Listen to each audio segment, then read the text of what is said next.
How you all doing? Sorry, I'm a few seconds late. We were involved in a conversation here, and I just wanted to. Let me take that off. We have the following people in the screen right now. I invited some friends for moral support and also to answer other questions that might come up. So in the session right now, we have Lucky Warwick. Some of you know Lucky from Mark's sessions, as well as he's in Kyle Eli's sessions if you're in one of those sessions. And we also have Jim Matthews, who's also attends a lot in Mark's sessions and gave a presentation on this same topic a couple of weeks back.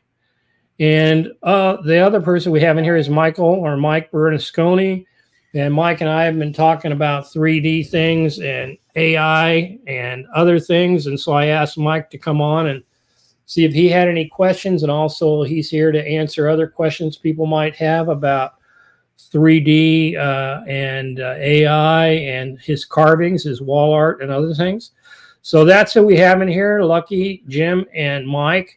They're also going to help me out by watching for questions that come up. So if you have a question, it might be easier if you put QQQ or question or something in front of it. So they're going to be scanning the comments that you guys have in the chat field, because I struggled off and on for the couple other lives that you may remember for seeing a question when it come out. So they're going to look at that for me. And if something comes up, interrupt me and make sure I answer that question. So that's the plan right now. And with that, let's start with the first thing that I wanted to talk about. And the main opening to this here is somebody's got a dog barking in the background. It is this Heartbowl, in which I released a video in this last week where I took epoxy and I put it into a cherry block. That block was 9.5 inches square by 2.5 inches thick. And by going through that process, I was able to build this bowl. And I thought it was pretty cool. And for those that are in Mark's session or attended my previous live where I had Corbin Dunn on here, this is actually Corbin's design. And I had been planning on building this before Corbin ever came on here because I discovered Corbin through Jim Matthews sharing some thoughts about, and said, Jim basically said, have you ever heard of that Corbin Dunn guy? I've been working on some of his bowls. You might like it, Rob, because we share a lot of things back and forth. And so I went and visited Corbin, got to know him. He came on the show. And then from there, I went ahead and had to build this bowl. I have actually bought 2 bowls from Corbin, 2 patterns. Corbin sells them on his website. One pattern I bought was a butterfly, and the Heartbowl was the second pattern I bought. And when I went to build the butterfly, and I was looking for instructions because I'd seen instructions on how to do this before from Corbin, it turned out that when I read in the fine print on his website, the butterfly bowl doesn't come with instructions. Just watch the video. And he said, if you want instructions, go buy my Heartbowl. So I did. And I bought his Heartbowl, and I started with that one after Jim told me that is actually the easier one to start with. And so that got into my discussions with Jim, and I went through the process of building this Heartbowl. And as I was doing it, I realized that even though I've been through a lot of Kyle Eli's sessions on how you do bowls and dishes and things like that, and even though I'd been through a lot of Mark's previous sessions on the ones that he did do on 3D, he doesn't do as many on 3D as he says.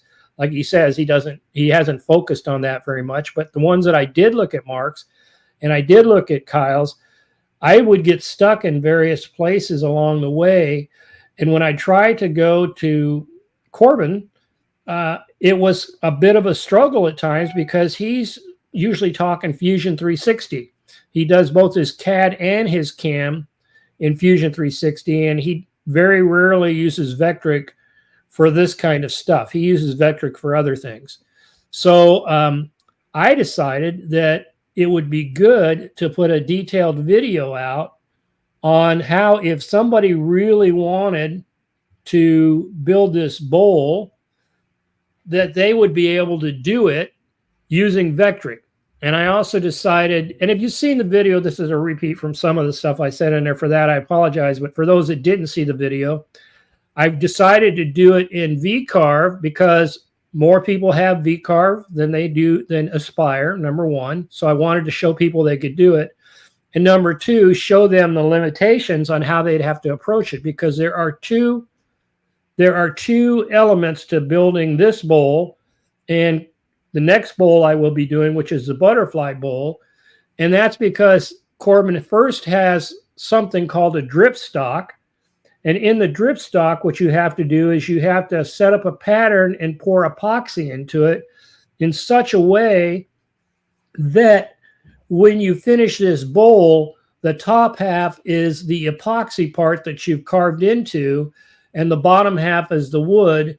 And the pattern you get along the lip of the bowl is based on, so let me put this back up. So the pattern you get here is based on how that drip stock or that topography, Jim and I were talking about how to describe that, is based on the topography that Corbin developed when he was building this file.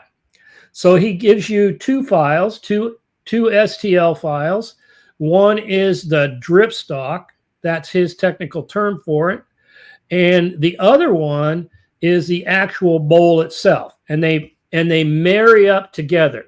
So the drip stock has to be just in the right spot so that as you carve the bowl, that it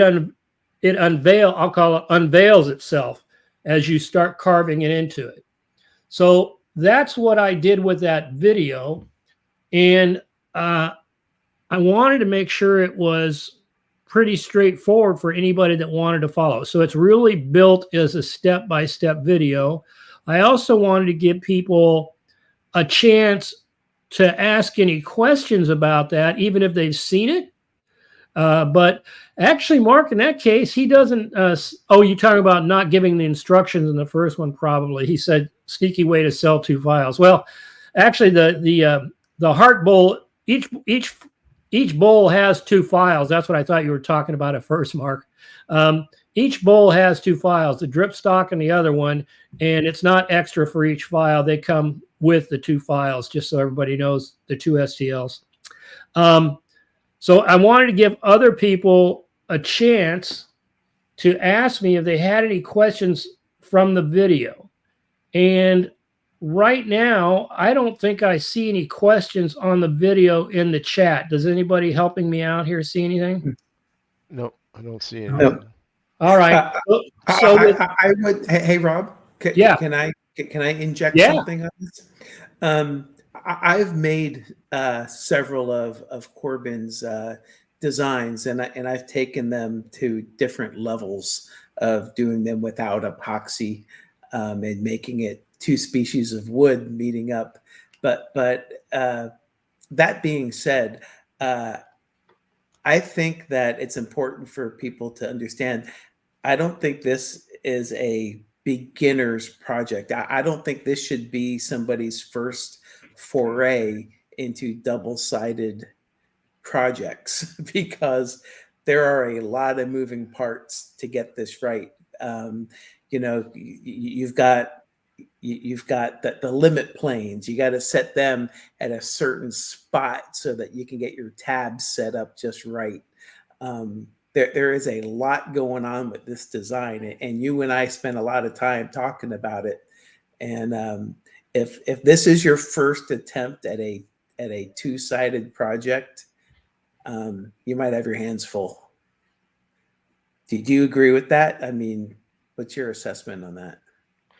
Oh, I would say that's absolutely correct. If I hadn't had some experience, and if I also didn't have you, Jim, to call up and ask questions of, it would have been a lot more difficult than it was. And I see one of the questions in there from Brooks is a good question here. It says, what's the timeline on this project start to finish? And I would say the timeline, depending on your familiarity with the files, meaning how you use the files, will make a huge difference. But the minimum timeline is going to be 2 to 3 days, I would say. And the reason I say that is because of the need for the pour the epoxy and let the epoxy harden. So it's probably more like 4 or 5 days, because you're going to be using deep pour epoxy. I saw the little question on Jim's face. He was going to ask me, what kind of epoxy are you using? So you got to use deep pour epoxy on this project. So that is usually a 48-hour cure time minimum. And many people recommend 72 hours or more to really carve into it to make sure it's extra hard. So that's the timeline. The actual carving is probably, I think, I'm trying to recall, but I think the bowl itself was like 4 hours for me, 3 to 4 hours. It wasn't very much. And the drip stock was less. The drip stock was just an hour and a half to 2 hours to carve the drip stock with my machine, which is a Laguna IQ with a speed of about 190 inches per minute. So the biggest timeline that you're going to get into on a timeline for the project is waiting for the epoxy to cure. And there's going to be a lot of sanding. Be ready for that. Oh, yeah. Yeah. And, so Rob has a Laguna with a legit spindle on it. I have a Onefinity woodworker with a Makita router. And I was able to carve this pretty quick. I invested in a set of bits from IDC. I think, is that Garrett Fromm? Am I saying his name right? I got a set of his Hog and Beast bits, and with my Makita router, it chewed through that wood and turned it into powder very rapidly. So I don't think I would want to do a lot of these bowls if I didn't have that bit. Not sponsored, not endorsed, not paid to say that, but those bits are legit. I set my on my Onefinity, I'll set my depth of cut at 1/8 of an inch, and I'll run it at 125 inches per minute, and it just gets through it. The roughing pass in 20 minutes aside, tops, I would guess, depending on what project I'm doing. So, yeah. Now with my machine, I do have a 2 horsepower spindle, water cooled spindle. And so I have the ability to go up to a 1/2 inch collet. And so the bits you'll see me use in that video, if you haven't watched it already, is 3/8 inch. They're 3/8 inch upcut and downcut bits, or ball nose and regular. One of the things I would have switched is, instead of using my 3/8 inch upcut bit on the top, it really likes to tear things up. And so the concern is that, and it didn't turn out to be a problem because of the way the epoxy worked out. I was concerned that I had some tear it around the edge of the epoxy, which you never actually get to, so it wasn't a big deal. But if I'd have known it was going to tear up the cherry that much, because it tore it like crazy when I used the end mill versus the ball nose, I would have found a downcut bit, or I would have used a different bit, because the ones I use are from Rip Precision Tools, and they are just monsters. They just make short work out of everything, just like Jim's. But you got to be able to have the ability to have a 3/8 inch or 1/2 inch collet in your machine. And I went down at 0.375 inches a step, so that's another reason why it didn't take very long. My rough cuts, I mean, I just chewed through them like crazy. Now, I've got another question in here from Kurt. He says, explain what deep pour epoxy is, and is there a brand you recommend? So I always tend to shy away from brands, as some of you know that have looked at my videos, because I pretty much try to get things that were on sale in the past. But actually, over the last year or so, I've kind of changed my tune a little bit. There are a couple brands that I recommend based on what you're doing. So one about deep pour epoxy. There's lots of different epoxies, as everybody may be aware of, but anything 1/8 inch and below, I'll really say 1/4 inch and below, for the work that you see me and Shane Peters do and others, you use something called tabletop epoxy. And on tabletop epoxy, the way I like to look at it is most brands are pretty good. And if you don't care about drying it for at least 24 hours, then any one of those brands you find will work pretty good. I've used O'Loggins, I've used Moss, I've used Upstart, I've used Total Boat. No, I haven't used Total Boat, but I've used a couple others for tabletop. The thin coat, I'm talking about 1/8 of an inch is what it says its max is, but I go up to 1/4 of an inch. But if I'm doing multicolor epoxy pours, I almost always use Moss LV epoxy these days. And that was on Shane's recommendation. And then I tried it out and I'm glad I do. I will say it's a little more expensive than most epoxies. And so it's up to you, whatever you want to do. The big thing for me is that it dries in anywhere from 3 to 6 hours. So I don't have to wait a day between cutting into it. Shane swears that it has less bubbles and other things. I don't know about that. That may be true. Jim says the same thing. So because I use it, I haven't paid attention to that as much, but I will tell you, being able to carve into it and not wait a full day is worth a benefit to me. And then Kurt's over there saying, Rob, I didn't ask you about tabletop epoxy. I asked you about deep pour. So deep pour epoxy is anything above 1/4 inch, I'll call it. So anything where you're going to get a thicker pour, and this pour will be anywhere between probably 3/4 of an inch to 1.5 inches deep in different spots of this drip stock.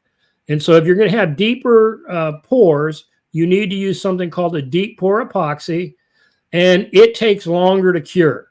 It typically takes anywhere from 24 hours to just be kind of hard, all the way up to 48 to 72 hours to be cured enough to where you can carve into it without worries. And sometimes longer if your environment isn't right. Just like tabletop epoxy, the deep pour is temperature sensitive. If you're in too hot area, that's not good. You'll have to figure out how to keep it cool. So all epoxies are temperature sensitive, and that's important to keep in mind as you're making the pours. Try to keep it in a range somewhere between 65 and 80 degrees if at all possible. You start getting above 80, 85 degrees in the environment, and you start having some unanticipated challenges with it not curing evenly and stuff like that. The brand I like to go for, Kurt, these days is Super Clear or Ultra Clear. And if you get on their emailing list, I get probably coupon sales once every other day these days for 30% off, sometimes 40% off Super Clear epoxy. So if you go to use, yeah, so if you, it works really well. It works really well. It's also what the guy from Blacktail Studio uses. So go with that. If you don't care, I would go with that one, and I would just look for a coupon code. I usually have affiliate links in my videos or on my website to epoxy stuff, which will give you a discount code in some cases. And I would just go look at Super Clear. You can get Super Clear epoxy right from Eye Candy Pigments web store. So he sells, Eye Candy Pigments sells the molds, the epoxy. They've become a one-stop shop, similar to like Crafted Elements. So, but they have all the really cool pigments too. That's my favorite store for pigments. My favorite pigments these days is Eye Candy Pigments when I'm talking about mica powders. All right. Let's see if there's any other questions. Jim, it says, do you have Onefinity Woodworker? Yep, I replied to him in the chat. I do, and I think Brooks was asking a question about the hold down techniques on this bowl, which is Yeah. actually something that really needs to be talked about, because you do not get that information by watching Corbin's videos, nor do you really get a good feel for it by buying his file. It's something you just have to figure out. Exactly. And I figured it out because of Jim. So if you go look at Corbin's videos, Corbin has these elaborate jigs and stuff that he builds. And he even had one of his pieces break loose early on. And that's why he went to the elaborate jigs. And Jim adopted something he heard from Dwayne Ruthick in one of our talks in Mark's sessions.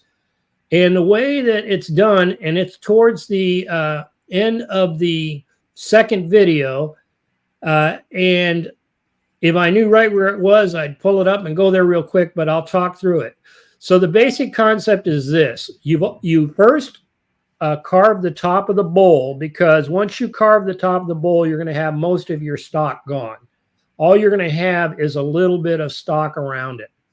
And so what we do is we build, just like any other two-sided project, we have to put in dowel holes for alignment.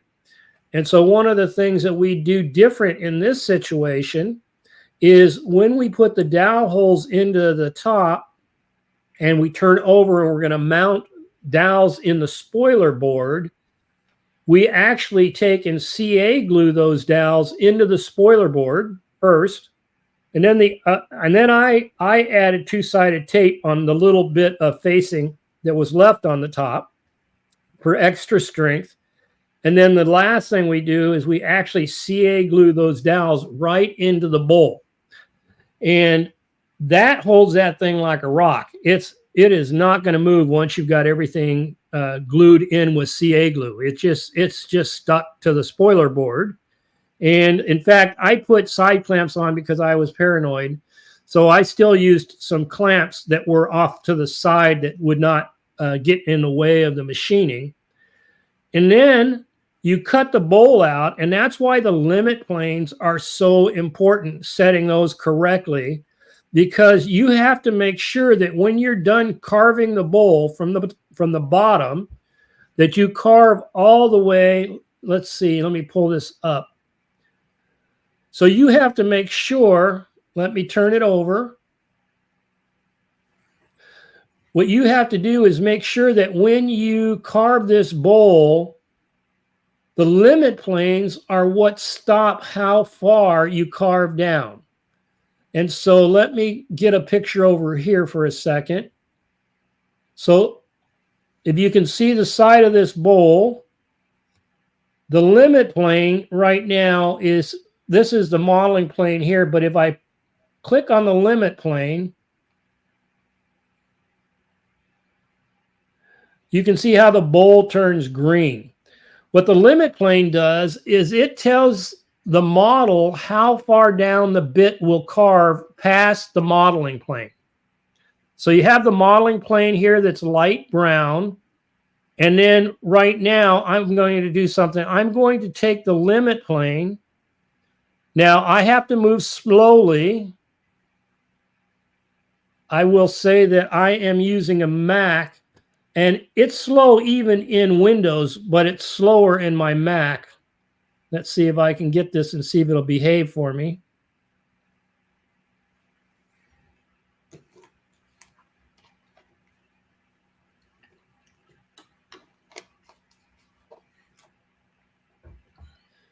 So now click on this here. Oh, I think it's off to the side. I don't think I can see it. It's over here. So if I start moving this limit plane up, can you all see what's happening? Look at that. Look at the side of the bowl. So the bit will only carve down that far. And so if you want this to get all the way through so that you don't have a lip that you're dealing with, and you can sand it nice and smooth, what I'm doing right here is I'm slowly moving down the limit plane, and I'm watching it. I'll let up for a second. Let's see. see if I can put this on a full screen so you guys can see it better. All right.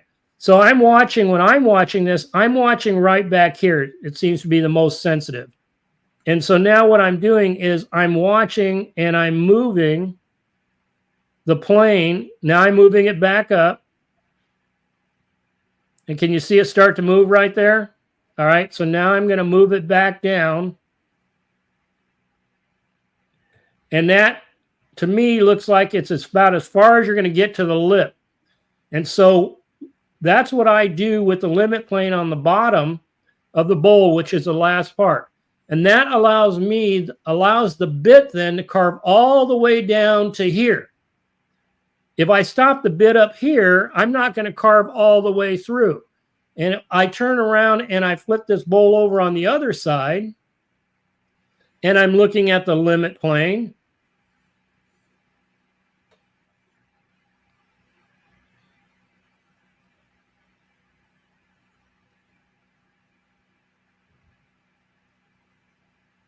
Come on, play nice with me. I get click happy sometimes when I'm in front of all you guys and my computer's not as fast as I want it to be. Hey, Rob. Yeah. While your computer is catching up, that there's another important part about moving that limit plane, especially on the bottom side of the bowl. Okay. So we're always taught in Vectric and Aspire that the purpose of a limit plane is to get your bit past the modeling plane, and it helps you with overcuts and undercuts. But in this situation, there's another critical thing that dropping that limit plane does. Because of the geometry of the bowl, you need a surface, a plane for your tabs to attach to. So that's important as well, because if you look at your tabs, they're actually sitting on your limit planes where they attach to the bowl. And if you had that limit plane, at an 1/8 of an inch beyond the modeling plane or the zero plane, I forget the correct language for it, then your tabs would be in the middle of the bowl. And in this particular design, that does not work. Correct. Good point. Now on the top, switching to the top limit plane, what's important about that is when you get the model, when you first import it,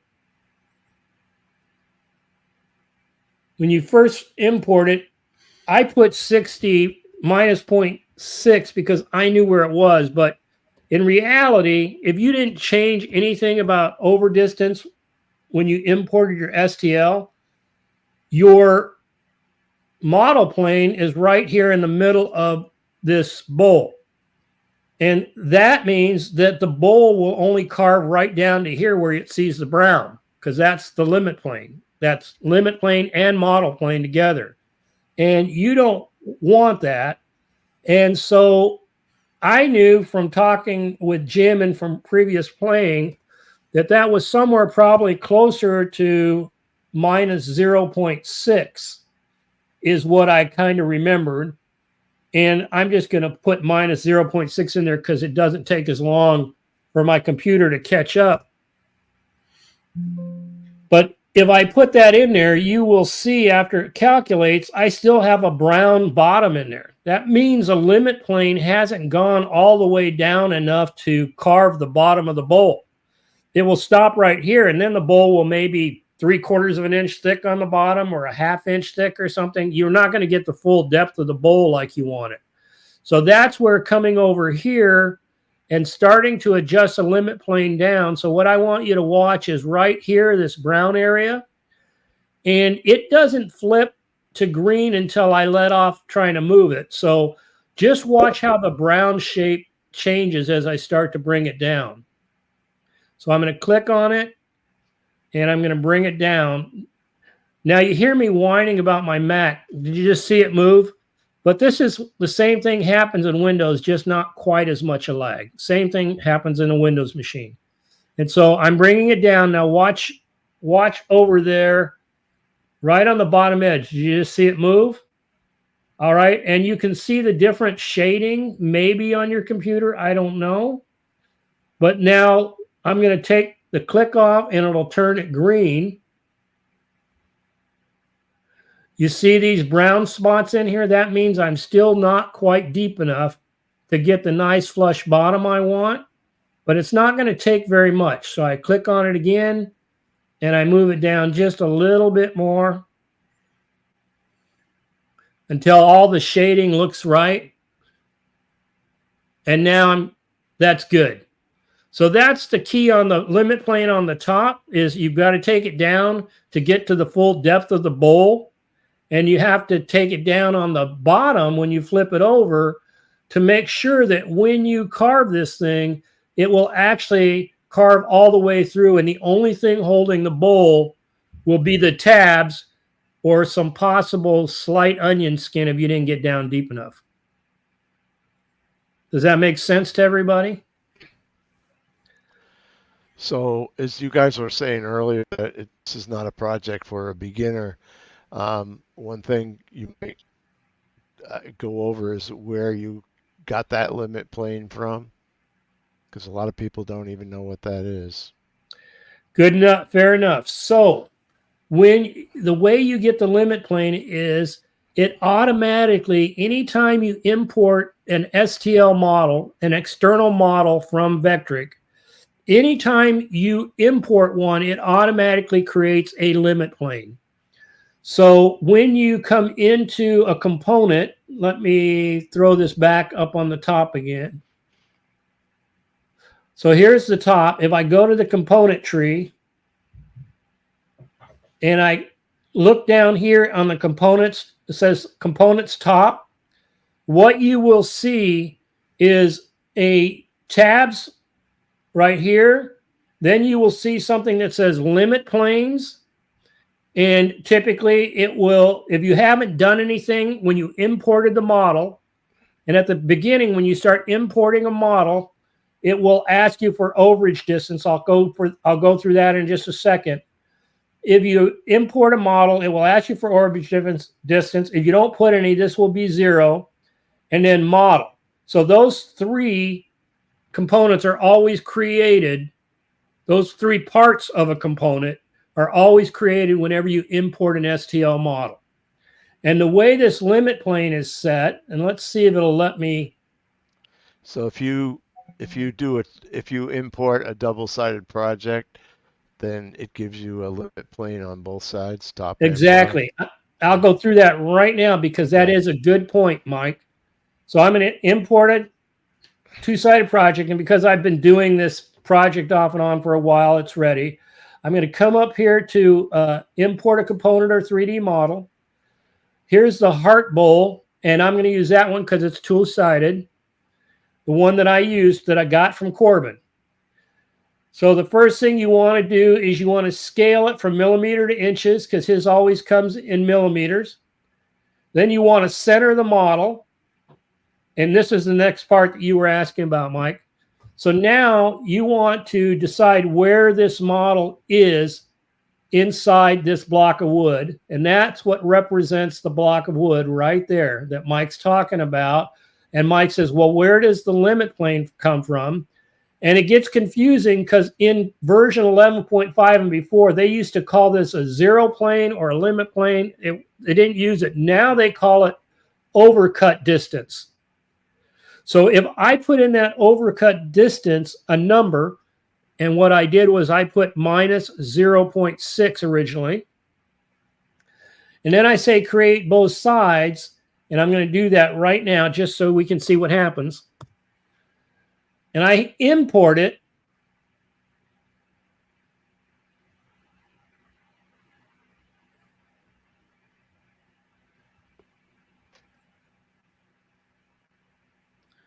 So now you see I have the model in there. So this is how the model came in.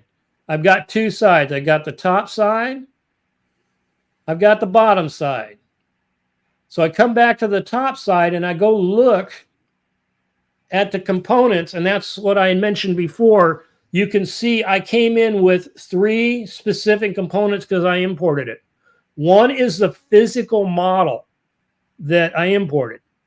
The other one is the limit planes. And if I click on the limit plane, remember I put minus 0.6 in there. Because I put minus 0.6, it came in with that. If I had not put in minus 0.6, it would have come in with a 0 here. And then tabs are because it knows eventually you're going to have to install tabs. And you're not going to install the tabs on this side because we're going to cut the bottom last. If I was going to cut the bottom and then the top, then I'd have to do the tabs in a different way than I've done them. Great question, Mike. So now here is where I went through and showed you before about now I would adjust this limit plane up and down so that the bowl would carve all the way down to the bottom. So one more thing, Rob, when you say it undercut or whatever, when you put the limit plane in and you put minus 0.6 or whatever it was you put in, explain exactly what that's doing to that limit plane when you bring it in. So when I put in minus 0.6, it established, and remember what they actually call it in the import screen. They call it overcut distance versus limit plane. So it's the mount that the software will allow the bit to travel below the modeling plane, which is this light brown.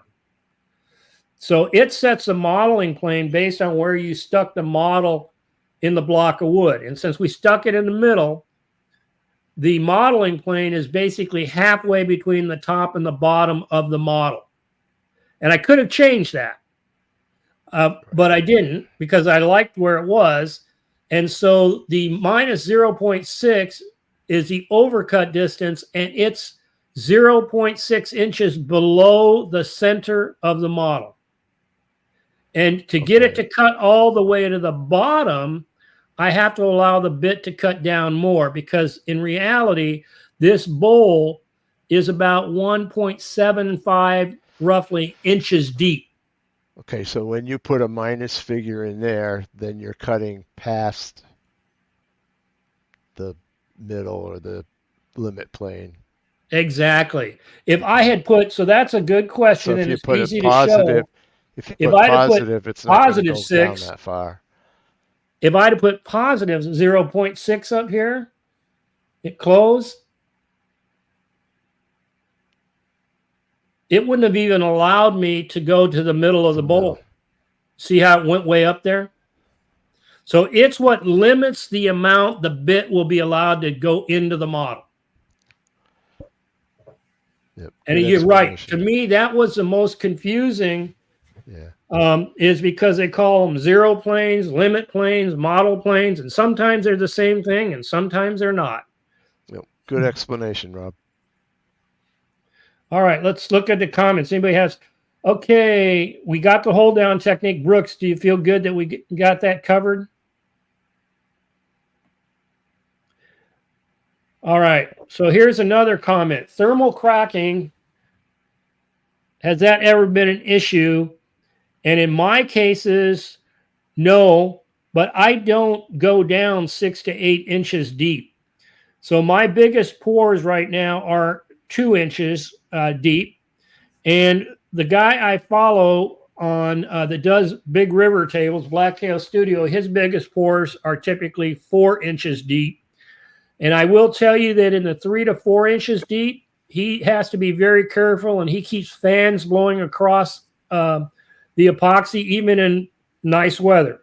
So if you try to pour 6 to 8 inches deep without doing it in layers, that's what I wanted to get to. If you start getting that kind of depth, you need to pour it in reasonable layers. So for deep pour epoxy, depending on it, it's normally rated for like 2 inches. But if you get extra deep pour epoxy, like some of the super clear, you can go up to 3 to 4 inches, they claim. I haven't had to push it, but honestly, if I had to go 4 inches, I wouldn't do it. I would pour a layer of about 2 inches to 2.5 inches, maybe 3 at the most, and then I'd let that harden, and I would pour my next layer, or at least get tacky. So yes, I would think thermal cracking would be a real issue if you don't layer it. I have another, it's somewhat of an related / unrelated epoxy comment I'd like to make. I'm working on a project right now. It's not bowl related or two-sided. In fact, Mark Lindsay would laugh if I said what I was making. But I'm in South Florida, and I use Moss LV with the medium hardener. And I usually have, when I mix up a couple ounces of it, I'll have maybe 15, 20 minutes of workable time, to work with it and get it poured up. It's so hot down here, and I usually don't do epoxy projects at this time of year in my garage. And I mixed up 3 ounces today. And when I poured it, I had maybe 4 minutes of working time. That thing started steaming in my hands, and I had to work quick. And the stuff that was left in my little cup was hard as a rock at 5 minutes out, and I couldn't even hold it. And I was like, "Holy cow! I've never had that happen to me before." So the temperature of your environment that you're working with these epoxies is really important. So, I mean, that was Moss LV with the medium hardener, 5 minutes top. And that thing was, I couldn't even hold it anymore. So, yeah, that's especially true with your tabletop, a Moss especially, and medium. It dries, it hardens pretty quick. But even with regular tabletop, if you start getting into 20 minutes or 30 minutes out, you're going to start having some real issues. I have a video in my early repertoire videos on epoxy that I was covering, and I demonstrated at one time. I was in my office here pouring tabletop epoxy, doing a multicolor pour, and I looked over at the cup, the plastic cup I was pouring the epoxy in. It was probably 15 minutes after I'd poured, and all of a sudden it looked like I saw some steam coming from it, and I looked at it. It was starting to bulge out, so I reached down and grabbed the cup and went, "Holy smoly," or something like that, as I touched it and burned my hand. And I had an infrared thermometer handy for working with epoxy. I usually keep one close by. And I put it on there, and I think in the video it shows me going up to like 195 or 225 degrees in that short a period of time. So that epoxy will get hot fast, and when it gets hot fast like that, that's when you start having the problems that Brooks was kind of talking about before. So when you, being a guy that I haven't done much with epoxy as far as like this. So when you talk about pouring layers, what do you have to be careful of in between pouring layers? Well, there's not a lot that you have to be careful with. You want it to get almost hard and just kind of tacky, or all the way hard. And if it gets all the way hard, of course, you have to scuff it up with some 220 or 320 to get a bite for the next layer. But here's the challenge with layers. If you're going to be looking at the piece from the side, so let's say it's a table that's really thick, you're never going to match the colors. So the color match, you're going to see where you poured the next layer. If you're looking at it from the top, you'll never see it because the layer above it will cover it up. And even if it's a translucent layer, you'll see through it. It'll just be like shadows. But if you look from the side, it will be there. And then a lot of people, to take care of that, will actually take one layer of colored epoxy and shells and everything, like I did with wine corks and rocks before. And then the last layer will be a clear epoxy. So you just look through it. And then you can actually see from the side the different layers. So that's the one challenge with layering, is that there's no way you'll match each of the colors if you're doing color. And so you just have to build that into your design, that it won't be one solid color. From the top, you won't really notice. If that makes sense. Mark, you talked about adding RAM. I've got the most RAM any Mac could ever have, and the same thing on my Windows, 32 gigabytes, 16 gigabytes. Since I put in version 12, when I'm in 3D modeling space, just with the model, both of them lag, but the Mac machine lags tremendously more. And so I either go to my Windows machine or I just accept the lag. But adding RAM, they can't add more RAM. It's maxed out on the Mac and pretty much maxed out on usable RAM in my Windows machine. I bought a gaming machine back when I bought my Windows machine based on your advice. You gave good advice, but since version 12, it's bogging down just a little bit. Not unusable, just more than I was used to. Any other questions? That limit plane will only be there if you import both sides of the model. Okay, so as Mark says, the limit plane will only be there if you import both sides of the model. If you delete the data below the modeling plane, you won't have that limit plane, and that is correct because you don't need it.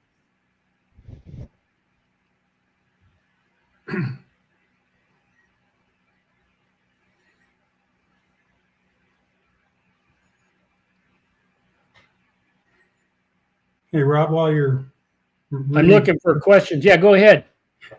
I have a question. It's probably a 3 or 4 parter, but you know, as you're hogging out all that wood and you have your finished product, you know, did you pick that like a cherry for a particular reason? Was it kiln dried? Is there any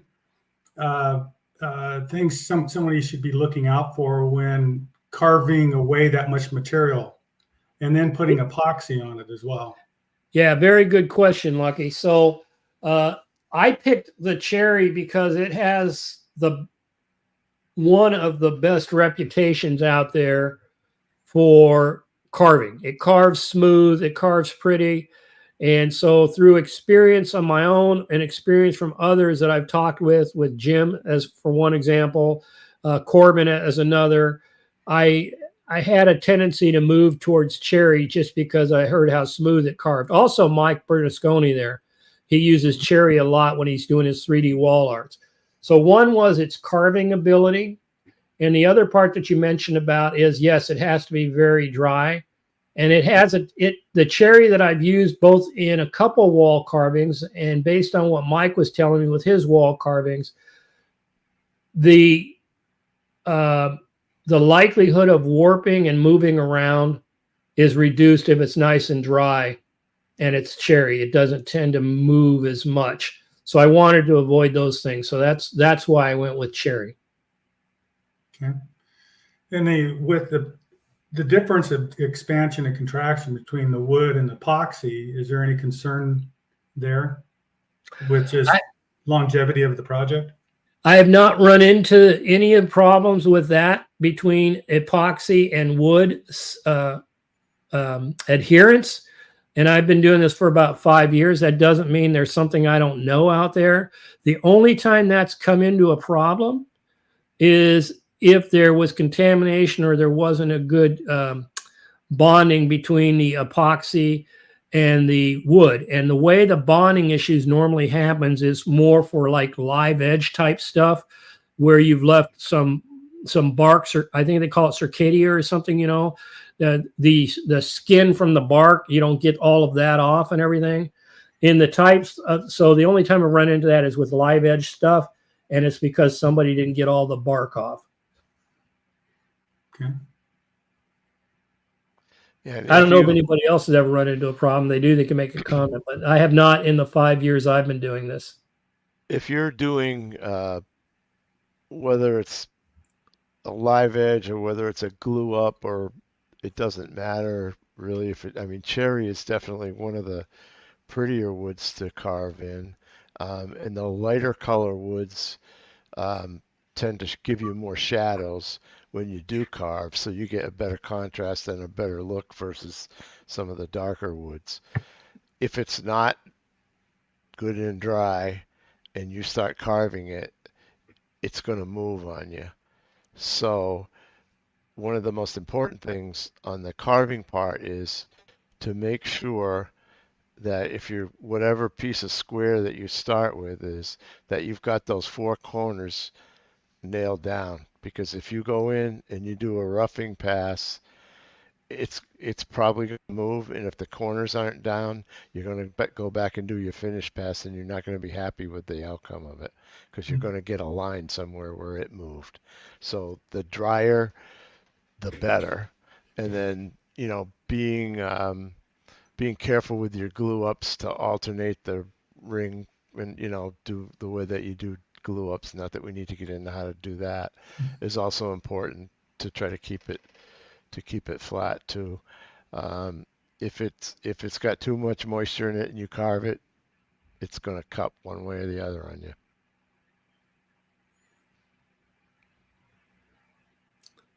Any other questions or thoughts?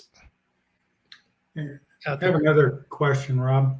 Yeah. At the beginning, you mentioned that this file that you purchased comes in, it has 2 STL files to make up this bowl.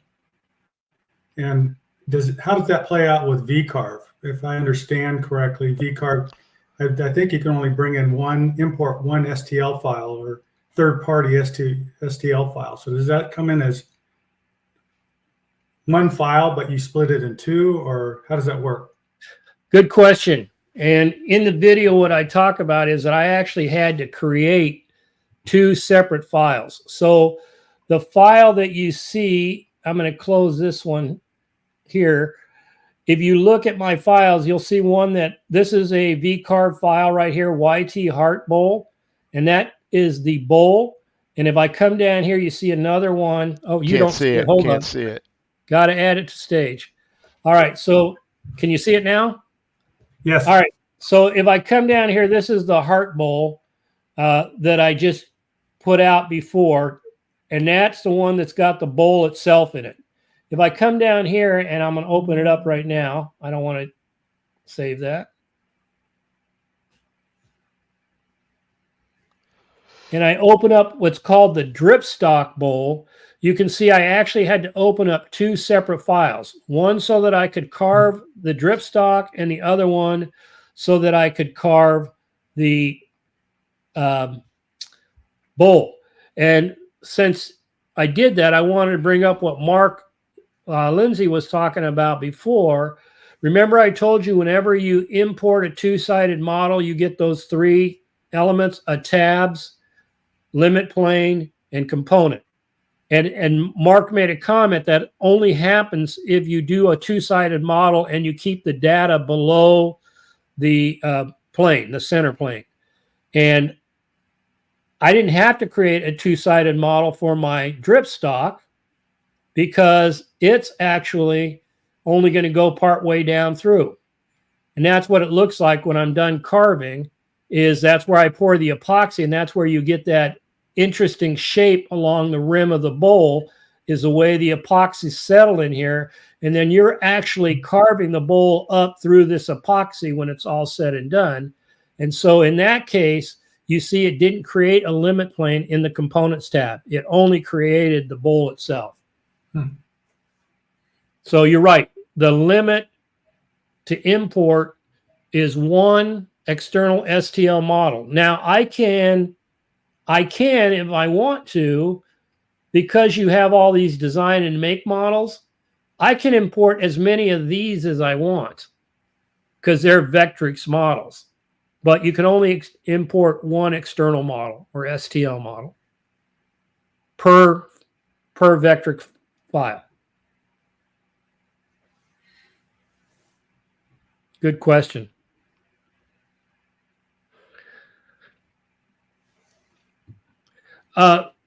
You were saying something. Did I get the question you were trying to point out to me before, Jim? You said something in the chat here about Steve's got a question or comment.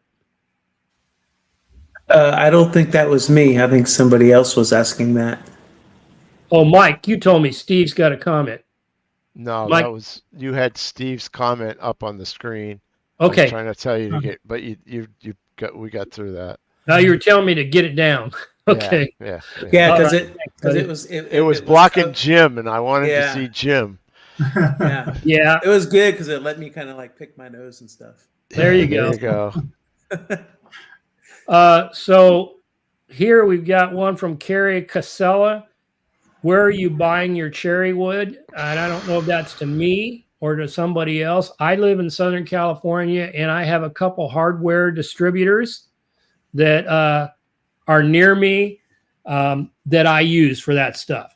So I've got like probably 4 different hardwood groups. And because I've got a business that is licensed, they give me contractor prices. And so I get a better price than I would if I was just a hobbyist by going into the hardware.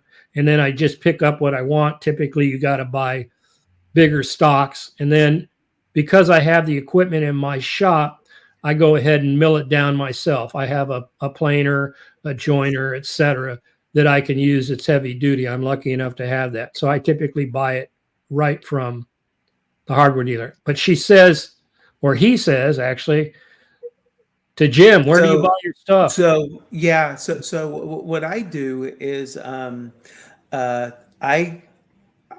kind of made friends with a guy that works at a millwork shop, and I'll send him an email or I'll go visit him, and they usually have all of these offcuts that he keeps in this big bin, and some of it he gives away for free. Every time I go see him, I'll get these 2-inch thick slabs of poplar, which is, it's good to play around with. Last time I went and saw him, he gave me a bunch of white oak, which I've never played with before. He said, it's going in the dumpster if you don't take it. So I took it, and I've been making kitchen utensils with it. And we're talking like 1.5-inch thick pieces of wood. And then the other offcuts I get that he'll give for me, he calls them cherry drops, and it's pieces of wood from other projects that are usually nice and thick. But the millwork guys can be your best friends, and a lot of times they're anxious for somebody to come and get it out of their shop. But the cherry, the walnut, maple, sapelli, he'll sell those for, depending on the mood that he's in that day. Sometimes he'll sell them to me for $5 for a chunk. Sometimes he'll sell them to me for $10. And for me, it's great because, to a millwork guy, a 13-inch plank of 2-inch thick cherry has no value to him. But to us CNC guys, I mean, you could do a whole lot with that. and that's where I get almost all of my good stuff. And so millwork shops are great. Yeah, So, I have a guy that does a lot of these unbelievably huge custom staircases, and they're cherry, walnut, hickory, oak, red, white oak, and all that. He piles it all up on a pallet, and when it's full, he says, "Come and get it," and I give him $100 for the pallet, and off we go. The other thing, it's nice, like Mark says, to do the search in your local area, but the one place that I've had pretty good luck on cherry, especially from online sale, is Ochuch Hardwoods or Ochuch Lumber, either way. If you look them up, it's like OCOOCH or something like that. Their shipping is reasonable. Their cherry is excellent. Yeah, I have a few other hardwood suppliers that I use if I don't want anything local that I get some good deals from. One is Olog and Sawmill in Arkansas, because I stopped by on my road trip last year and got to be friends with him. If you want to do charcuterie boards and stuff like that, he sells his walnut at very reasonable prices, walnut slabs. And I'll put a link to his store down below. But I also get advertisements all the time from people like Black Forest Sawmill and others. And Brooks has one down here that he mentioned. Rockler and Woodcraft can sell them, but I find Rockler and Woodcraft pretty dang expensive compared to some of the other online options. But if you need one and you have one local, they have it there, but they're usually pretty darn expensive. Jim, can you carve the drip model out of wood and glue together? You're asking. And I'm not quite sure what you mean, but if you mean... He's talking about something like that, maybe? All out of wood? Yeah. Yep, you can do that. This is Well, Jim can do that. That takes some learning, but I originally thought you were asking, can I glue up cherry or whatever together in a block? And I was going to say, if you look at my video, that's exactly what I did. Yeah. I had 8/4, which was about 1.75 inches thick, and then I had 4/4, and I glued those together to get my 2.5 inch thick block. Yeah. So I don't think that's, I'm not sure if that's what he meant. I interpreted that as can I carve, the drip pattern in cherry and the drip pattern in walnut. right. Make them up. Yeah, both ways. You can do both of Yes. those, whichever you want to do. And Jim has, I got to find that comment so I can hide it. Jim has done a lot of work, and maybe we'll have him talk about some of his stuff in the future, of taking two dissimilar woods and gluing them together to get an interesting pattern. He just held one up along with glue, and also by using an epoxy interface to get interesting lines inside of the patterns. So, so Jim is probably, out of all of us here, he's the expert in that area. And he did mention it a little bit when he was talking on Mark's show. And he could probably cover some more of that on a future show. Yeah, I mean, it's a deep dive. It's really deep. But yes, you can do it. It takes a lot of patience. You got to, it shouldn't be your first project. But I it think can be done. I think the first project, once you got it down, is, if you want a first project, I'd go with the Heartbowl that I did, because it's probably Corbin's easiest. And once you got over the fear factor and intimidation, and you understood limit planes and all that, it really wasn't that hard, especially because Jim had already pioneered the way you could hold it down. That's one of the things that gets us all right, is how am I going to make sure it doesn't break loose?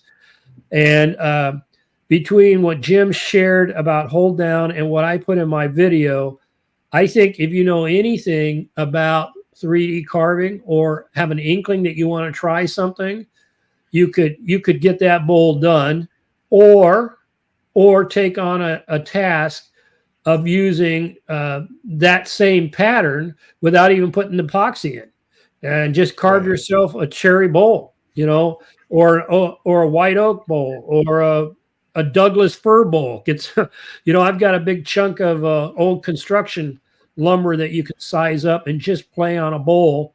And once you have that down, then you'll feel confident enough, and then you could put the epoxy in. Yeah.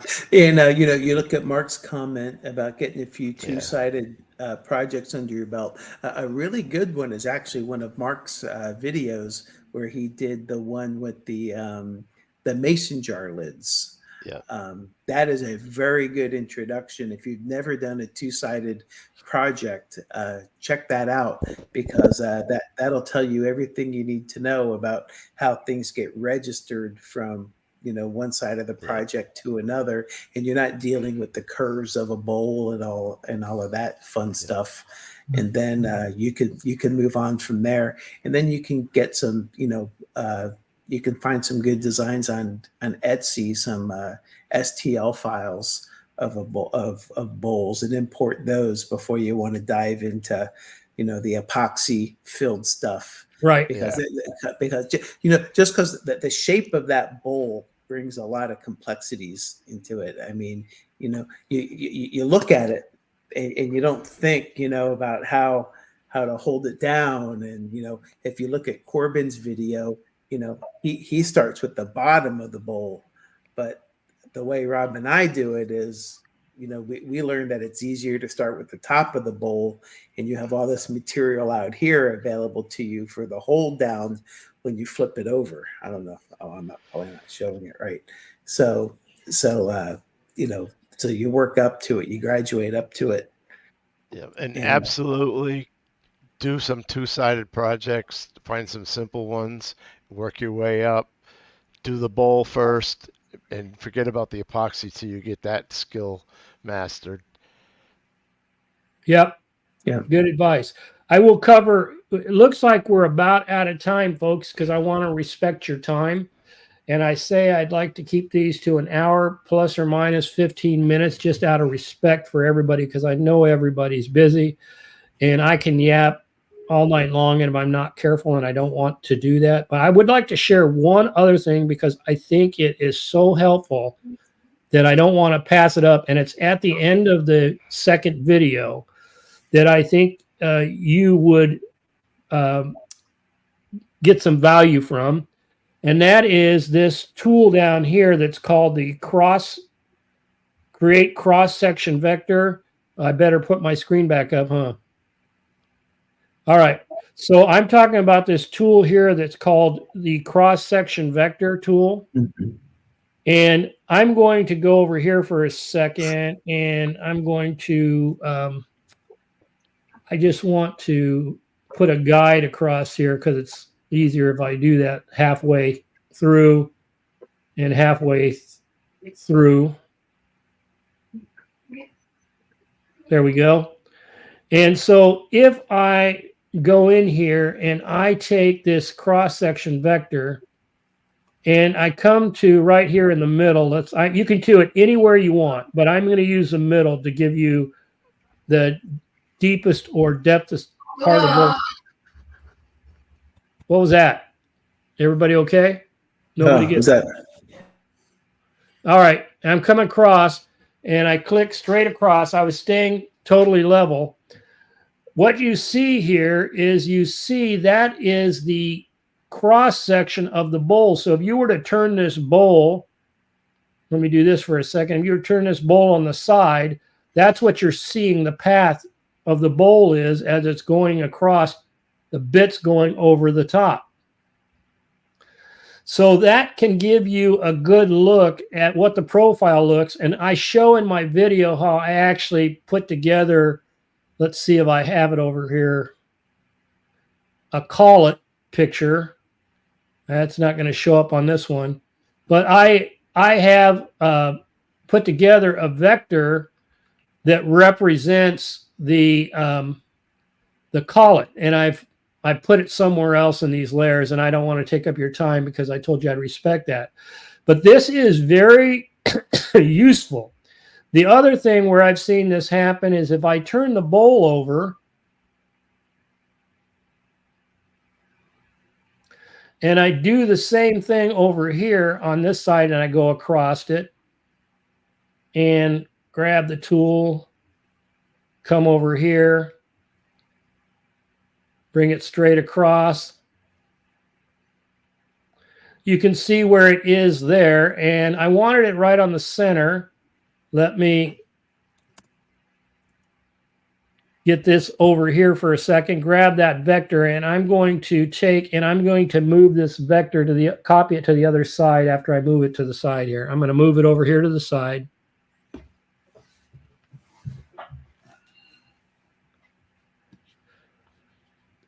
So now that I've got it over there, I'm going to take this one.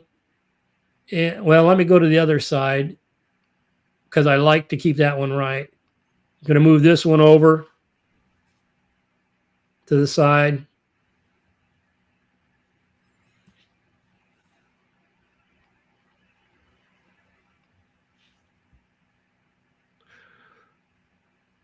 And if you'll notice that this vector, the edge is right there in the center plane. And I'm going to take this vector now and I'm going to copy it to the other side. And if I go back to the other side now, what you can see is I have both sides of the bowl. And because I have both sides of the bowl, if I take this vector here, which is the bottom, that came from the other side, and I flip that, I think well, it's easier if I do it over here instead of the shortcut. I flip it vertically. I accidentally made a copy of it. Didn't want to do that. Hit that. Let me delete that. close this. And so now what I have is both sides of the bowl. And if I come across here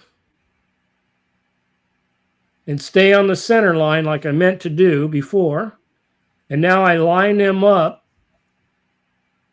this is the top of the bowl where I'm carving down to. This is the bottom of the bowl that I flipped over. Hopefully I'm not going too fast. And you can actually see how thick the bowl is here. Pretty darn close.